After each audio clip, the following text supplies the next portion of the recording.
Okay, let's green screen for a second while we're waiting for everybody to get in. How are you doing today, Tom? I'm I'm doing well. How are you, Logan? The sun is shining here. It is here too, and I made a boo-boo. Sometimes, Tom, I forget I'm not 21 years old anymore. I decided this weekend, hey, I can fix my own backyard fence gate because my basically the water damage finally did it in, and I have a fenced-in backyard and the gate fell off. So I'm like, I could build something, and I did. The problem was is I didn't think to myself, hey, as I pick up this 100-pound rough wood gate to mount it into place to screw it in. Maybe I should lift with my knees, right? Maybe that's a better Yeah, plan here. And yeah, I definitely did my back. So I'm like, oh, if you see me like sitting here ramrod, yeah, you know why. yeah, you learn that. We teach our scouts that, don't just lean over and pick it up because you're going to do something. I'm a 32-year-old man now. Dang it, I'm not 21. I don't bounce back as quick. I All got a right, few well, years on you. oh my gosh, don't mess with your back. I've got kids. That's the other thing too. I need my back. They all want to climb on me. All right, well, let's talk about this. So today's presentation, for those of you who are tuning in, is quite simply very straightforward. 30 minutes of your time. We're offering a proposition here. 30 minutes. You give us 30 minutes of your time, and we will go ahead and show you how to unlock up to 30% more on your bottom line. Very straightforward. AI is going to change the game. But before we get started, let's go ahead and do intros. Who are we to talk about this?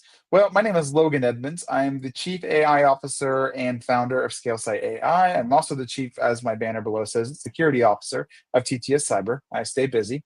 And Tom, why don't you go introduce yourself, sir?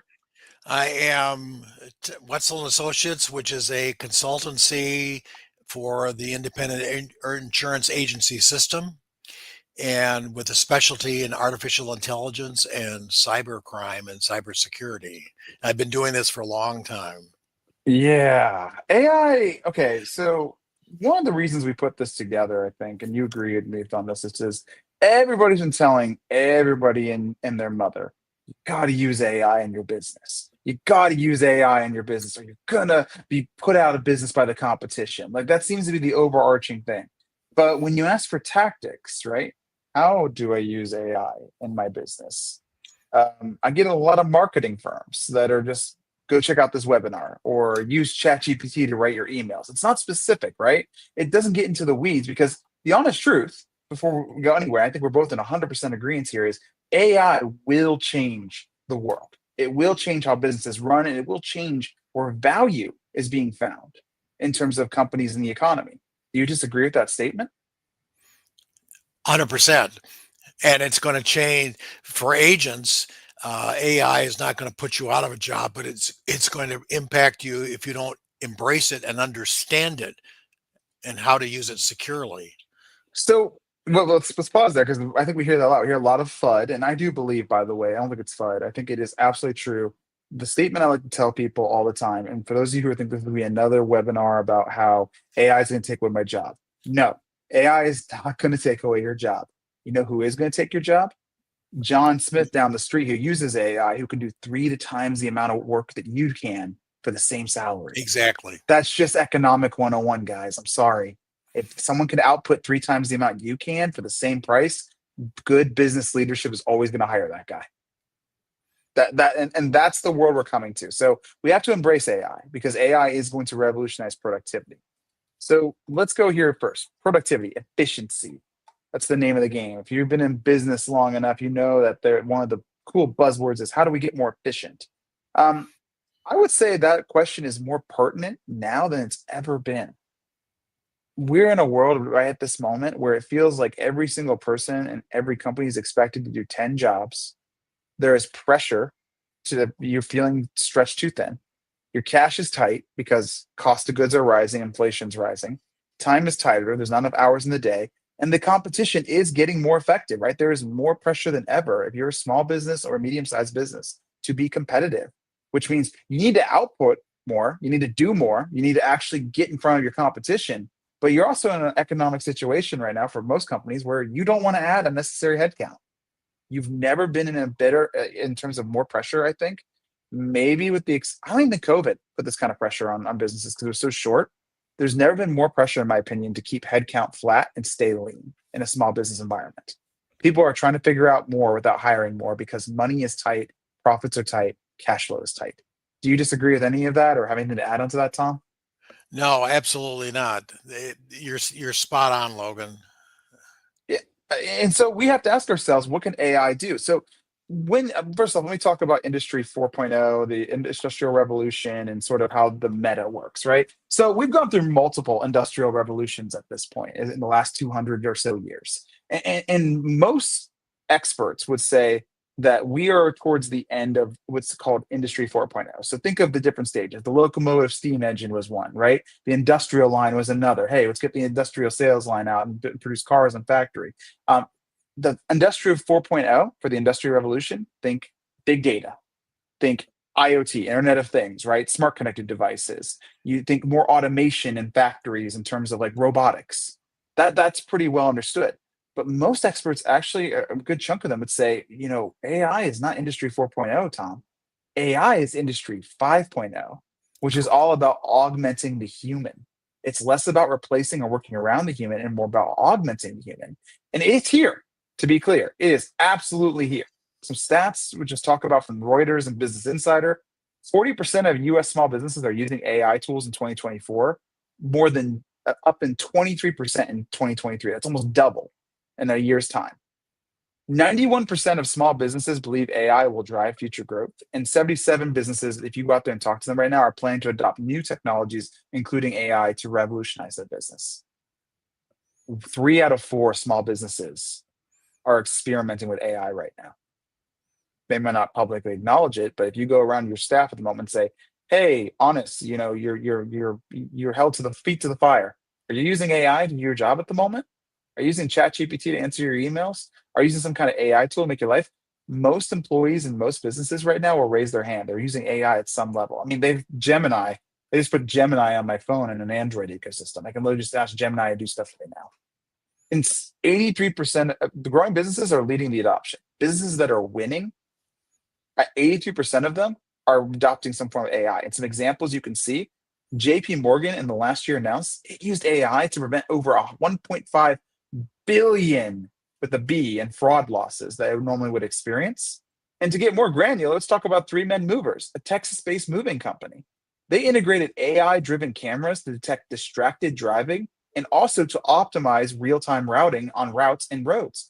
Within the first 3 months, they achieved a 91% accuracy rate in detecting distracted driving, which is a win for their insurance as well as their employment. A, don't drive distracted, don't get us in car wrecks. And they reduced their car accidents within 3 months, percentage wise, 5%. AI is going to come in so many different ways and forms to revolutionize business. And it's just two mainstream examples of where it's coming from to augment the human. Um, Sorry, wrong button. Tom, real quick on that thought.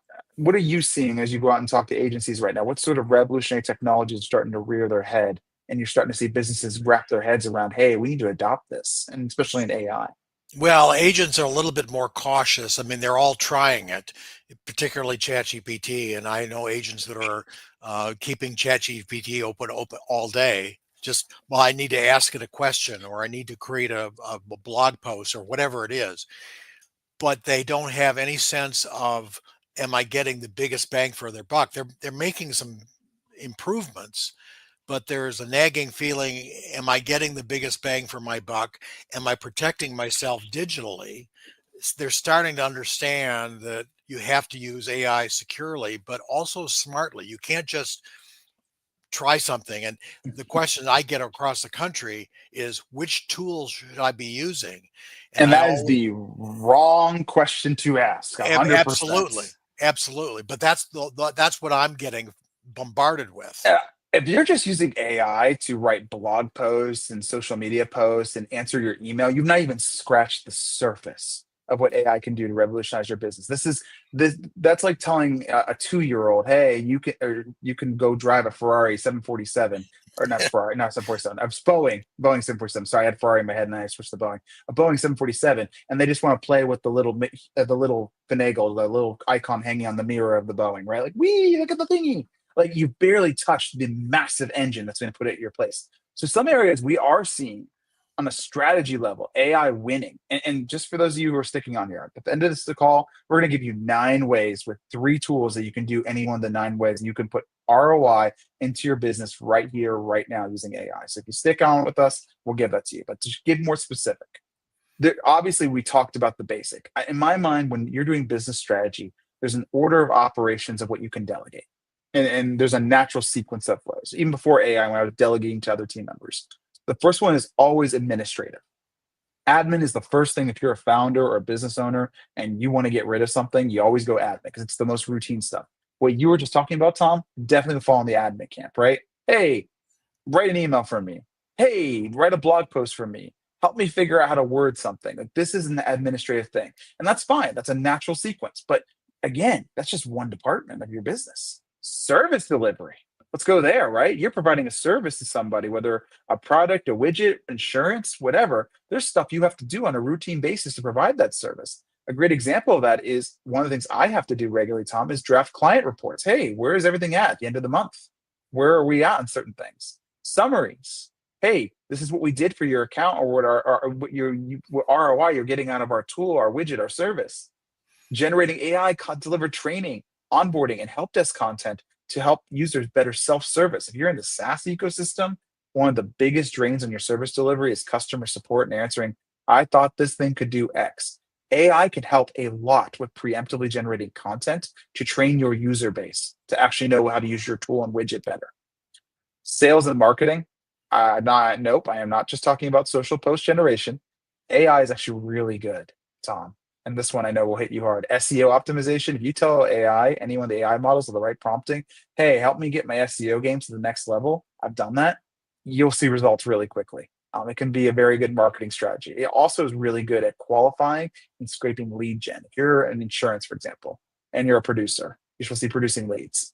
Well, guess what? AI can triple if you use it right. It can quadruple the amount of booked calls you can get scheduled on the phone. Not even like I've seen it done. I know a gentleman out of Texas right now. His SDR used to book about let's say 40 calls a month. His producer is a sales development rep.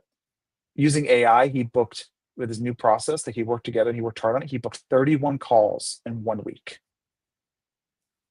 31 calls for his sales team to work with. That's a 4x output in sales appointments in a week's time. And then, of course, ops and finance. We all need to keep better eye on our money.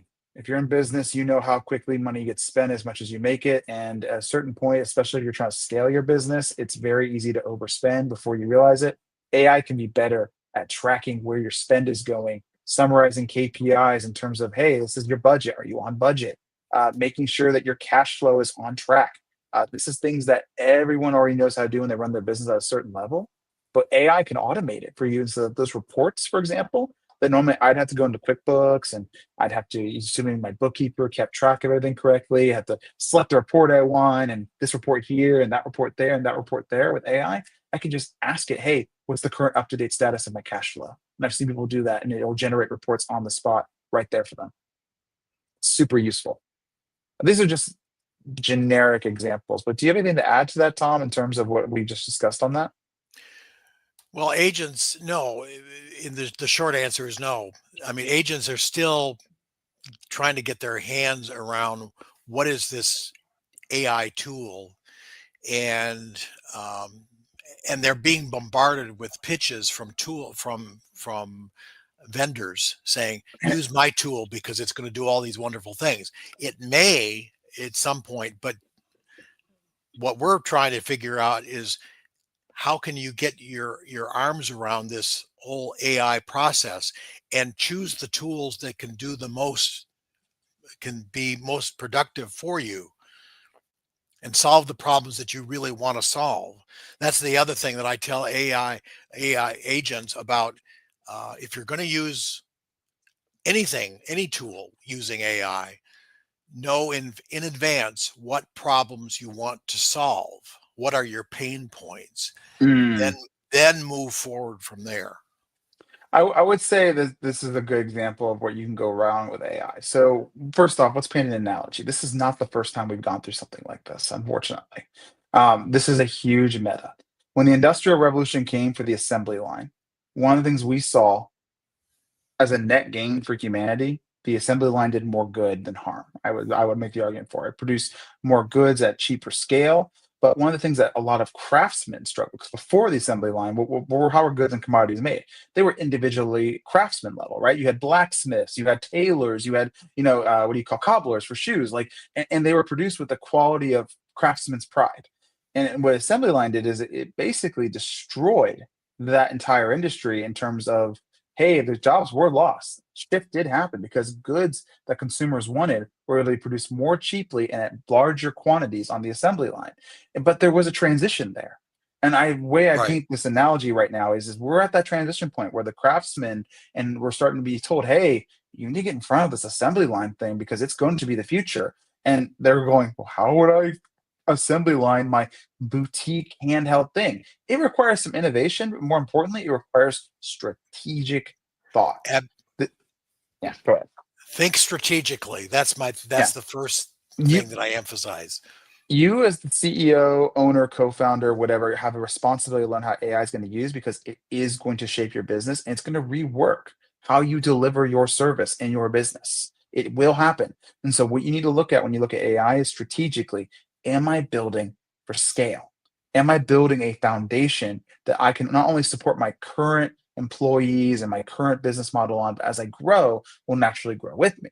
And that's not a new concept. That has absolutely been a thing for the best put on the part of years. Rockefeller, for example, was famous for this, right? He knew how to build on scale. That's why at one point he was the richest man on the planet. So what I see is common mistakes being done with AI. People will say these things, right? Hey, common mistakes. AI doesn't work for us. It usually just means you bought a tool, didn't really understand how it strategically would go into your market. Maybe the tool did suck, to be fair. There are some AI tools that are absolute garbage, but most of the time it means poor implementation. The other one is cultural resistance. Hey, my team thinks that I'm going to replace them with AI, so they don't want to do it.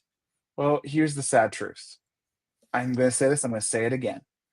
I don't think, first off, that it's that negative. I think that you can absolutely sell your team as business leaders and owners on AI and how it's going to make their lives better. And we're going to talk about that in a second. But AI isn't going to take your employee's job. However, if they refuse to adapt and grow with AI, someone who's Right. using AI will use that job. And it's not that Absolutely. far away, guys. We're looking at timelines of 1 to 3 years right now, not 10 years out. That's very short implementation timeline to stay competitive.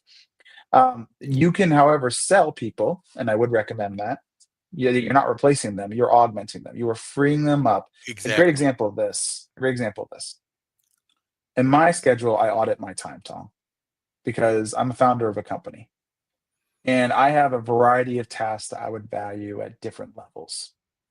I ideally, as a founder of a company, someone who's starting up, should be focusing most of my time on tasks that produce me, $100 an hour. But my schedule right now, if I looked at it before I have my assistant helping me and AI helping me, is about 40% bogged down with $10 an hour tasks. Doesn't it make sense for your employee if you're paying them $25 an hour, for example, and they're spending their time on 5 hour tasks? Wouldn't they rather offload the $5 an hour task to AI and spend all their time on the high ROI stuff? Because typically that stuff, the stuff that makes you money, it's not always. Most of the time, is also the fun stuff. It's the stuff where human Right. spirit really can get engaged and grow and feel valuation in. So I would tell people you need to frame it that way. Uh, I also see this too. People buy a lot of tools, Tom, and they don't really spend the time to work them out. And back to that poor implementation, and then they look at their budget and say, "Man, I spent a lot of money on random crap." Yes, you did. I'm not going to argue with you. You spent a lot of money on random crap because you didn't take time to figure out how the tool was going to fit in your existing business model. And Eh, because they spent unwisely, they've decided, okay, I'm not going to do it at all, and that's just as bad. bad move, guys. You need to be strategic. We're at this point, and that's the other thing too. If you adopt AI without thinking about long-term strategy, hey, how's this going to scale with us? How's this going to fit our business model? I Even if you don't waste the money in tools, and if you let your business run on 16, 17, 18 different AI tools, all with bleed overs and security issues and stuff like that, you are waiting for an operations disaster to happen. I have seen really bad AI implementation that puts business services and business operational functionality at risk. Not to even mention cybersecurity stuff, which is a whole other beast. And not just 15 or 16 tools, but two or three. Hmm. Um, if you're still using them poorly or not optimally, you're still behind the eight ball. Yeah. And don't kid yourself. Don't kid a kidder. If you're on this call and you're listening and you have staff, I guarantee you at least three-quarters of them are using AI, whether or not you're aware of it. They're using ChatGPT. They're using Gemini pulled up on their phones.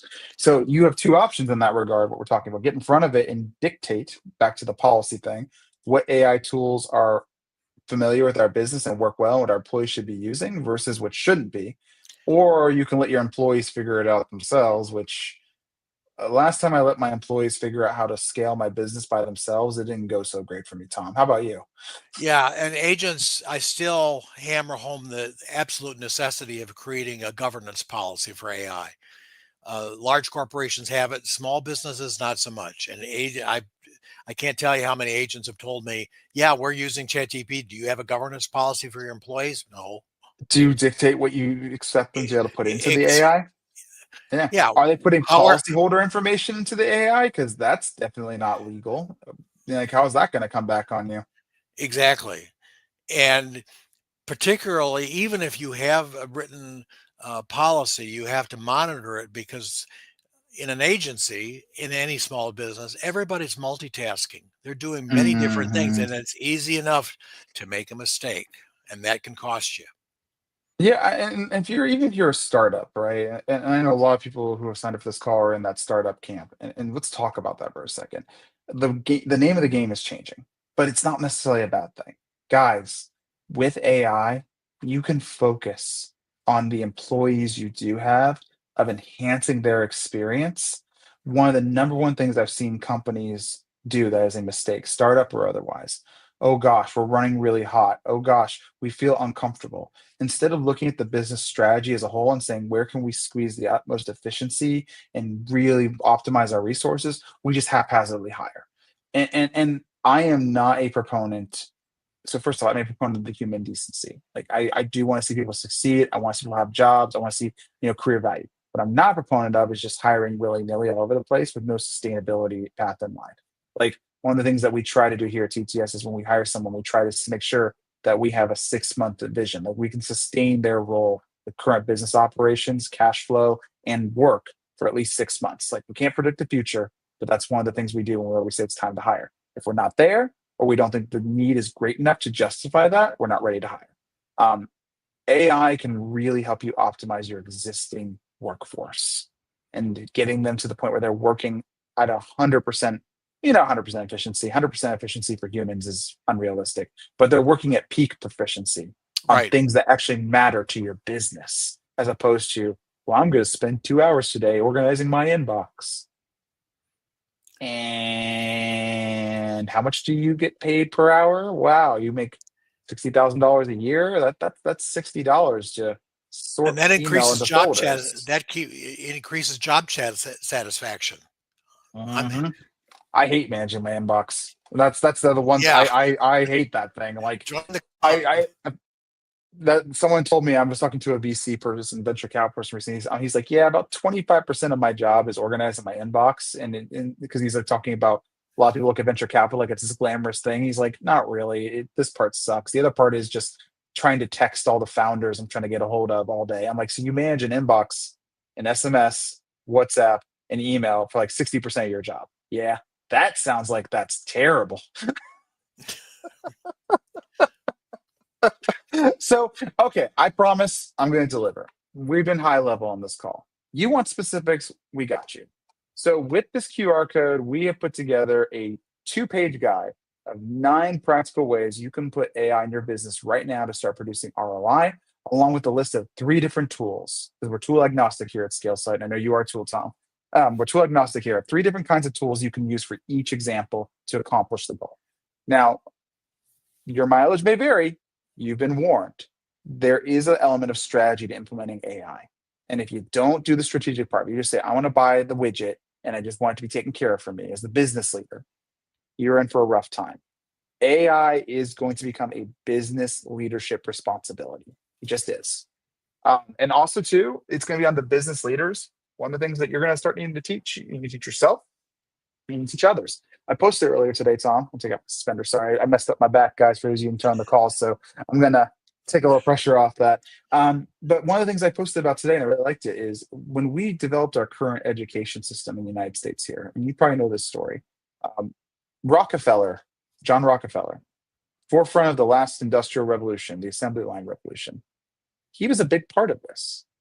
He went ahead and said, hey, we're going to go ahead and teach people less to think critically, think less about how to ask questions. Instead, what are we going to teach them? We're going to teach them how to show up on time, how to do what they're told, how to have professionalism, and how to, follow instructions and not question leadership, which to this day has hallmarks in our education system of seeing that. My wife's a teacher. We get to talk about that a lot. Like critical, there's a reason you see so many stories about entrepreneurs who sucked at school and then do incredibly well in the marketplace because they naturally learn how to strategically think. Here's the change. We need to be building cultures in our business. As we implement AI, it's a great chance to build that foundation. You need to get your employees away. You need to get yourself away from thinking operationally, from thinking, I need to follow instructions, because the value of human work is going to come in the thing that makes us most human, the ability to think critically, to make strategic insights, to question things, to synthesize information to accomplish a certain outcome. And we need to be moving our teams and cultures in that direction, not just do the same. What was it someone told me recently, Tom? I think I mentioned this to you, but I'll repeat it. The stuff that is already routine is going to be gone. The stuff that is hard is going to become easy with AI, like to accomplish. And the stuff that's considered impossible right now to accomplish in a business is going to become just hard using AI. We're seeing a level of difficulty Right. where if your entire job structure is or business offering is I do the same three things over and over and over all day long, Industry 5.0 is coming for you, my friend. It's coming for me too, to be clear. I'm not going ahead and exempting myself from that bucket. So if you would like some help learning how to think strategically, or even just getting your head wrapped around where strategically AI makes sense in your business, you can go ahead and check us out at, sorry, scalesot.ai. Our tagline is using AI and doing it properly, you can add 30% to your bottom line in less than 12 months. So go ahead if you're ready to go that next level. If that little 9-person sheet isn't good enough for you and you want to talk to somebody, take our free, no strings attached, 15-minute AI strategy session to get you kind of in the right direction. I would encourage you to download that sheet, bring it with you. We'll talk about your business and we'll say, look, yeah, that makes sense. I think you should do X and here's why. We can get you started on your strategy journey. So again, that is scalesite.ai. And again, bring that sheet with you. Let's go ahead and give you your 15-minute free strategy session. We'll get you off to the races. Tom, we are on time, my friend, and I'm really proud of us because I know in the past we've waved, but Absolutely. That's good. we've done it. We've been priding ourselves lately that our 30-minute training sessions are actually 30 minutes. So any final thoughts before we wrap up the call today on AI from your perspective? Ooh, Tommy, did I lose you?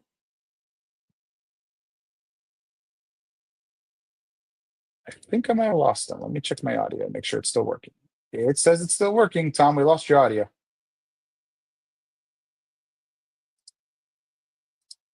Well, Tom, we'll go ahead and post that. Hold on a second. Go to my speakers, just make sure it's not me. Tom, try again. Yeah. So sorry, Tom, we lost your audio midway. So I'm going to go ahead and wrap up here, guys. Check out our AI strategy session. Check out our 9 ways to implement AI in your business. We're here to help. If you have any questions or any feedback, feel free to post in the comments as well. This is our new focus. We're going out there and teaching businesses. Get in front of the AI train, ride its success. Don't get run over by it. Thank you so much. Have a great rest of your day.